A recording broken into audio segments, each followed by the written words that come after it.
Umaga pa lang, hinahanda na at nililinisan na ni Papa itong ulo ng baboy. At ang kuya ko naman itong dalawang pabo. Grabe, ang lalaki ng mga ito. Perfect talaga for lechon. Isa lang naman ang mga ito sa handa namin ngayong gabi sa pagsalubong ng bagong taon. Kahit konti lang yung handaan, ang importante masaya ang lahat. Si ate naman at itong pamangkin ko gumagawa ng munchkins para naman may konting sweet sa handa. Habang busy sila, busy din ako sa paggawa ng mga orders ko sa Tasty Bites. May order na macarons, maha blanca, polveron, crinkles, puto cheese at itong New Year cake. Pagkatapos ko nagawa lahat ng orders, itong Boss TJ super excited pumunta ng mall. Bibilin lang kasi kami kaya pupunta kami saglit. Bibili kami ng gift at konting groceries. Grabe ang saya at ang excited niya. Ako, hindi halatang antok na antok. Wala pa kasi akong tulog simula pa kagabi. Nagawa ko kasi yung order sa Tasty Bites. Pero walang problema kasi natapos kong lahat bago mag Noche Buena. Maraming salamat nga pala sa lahat ng umu-order. Anyway, andito na kami sa mall. At itong Boss TJ, una niya talagang kinuha itong toy car. Gusto niya magpapili. Gusto niya talaga yung mga cars and bikes. Mahilig talaga sa sasakyan tong batang to. So ayan na at nagpa-counter na ako. Pagkatapos bumaba na kami agad sa grocery. Syempre hindi talaga mawala itong wine sa Noche Buena. Kaya napabili na rin kami. At bumili na rin kami ng iba pang mga kakailanganin para mamayang gabi. Gawin namin sa bahay ito at nililechon ang pabo. Kakasimula pa lang at ang kuya ko ang naglechon. At ito namang Boss TJ ayaw magpahuli. Gusto niya talagang sumubok kung paano maglechon. Kaya ayun, pinatry siya. In fairness sa kanya, marunong siya magpatuyok-tuyok. Talaga tong batang to. Curious sa lahat ng bagay. Kaya nga natutuwa kami sa kanya kasi madali siyang matuto sa mga bagay na ginagawa ng mga matatanda.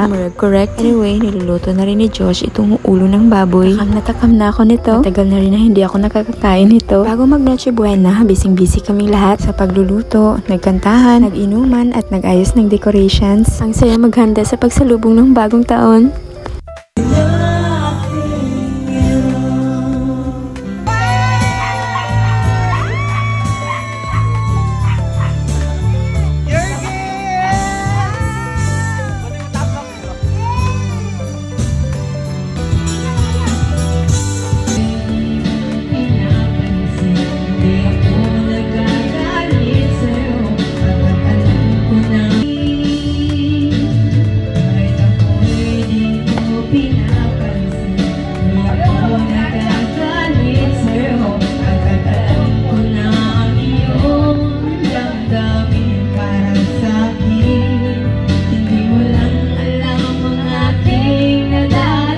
Sarap ng kantahan pero stop muna kasi kailangan nang maghanda kasi malapit ng oras. Naluto na rin itong lechong pabo. Ang sarap. Nadyo, di kahuwat mo paksit jud. And also naluto na rin itong crisping ulo ng baboy. Nakakagutom lalo. Tapos yung ibang mga putahe like shrimp, bola-bola, lechong baboy, lechong pabo, and beef steak. And of course, yung ibang handa, hindi talaga mawala yung ibang sweets. And ang mga prutas, hindi talaga mawala yan sa handaan sa pagsalubong ng bagong taon. May wine and of course, we have prosperity bowl. Talaga namang namana natin na pampaswerte daw. Wala namang mawawala, diba? And we have our own sweets on board. Yes, simple lang ang handa. Ang importante masayang pamilya. And hi, nako, hindi na talaga ako makapagpigil. Wala pang 12 pero kailangan ko nang kumain. Gutom na ako. Pasensya na po, konti lang naman yung kinain ko.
Okay, so 1, 4, 3, 2, 1, 4, 3, 2, 1. Scratch!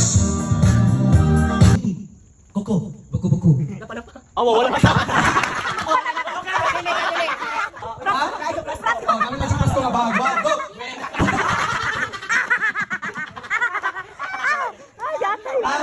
One, two, and three, go! Lasyon Mercado.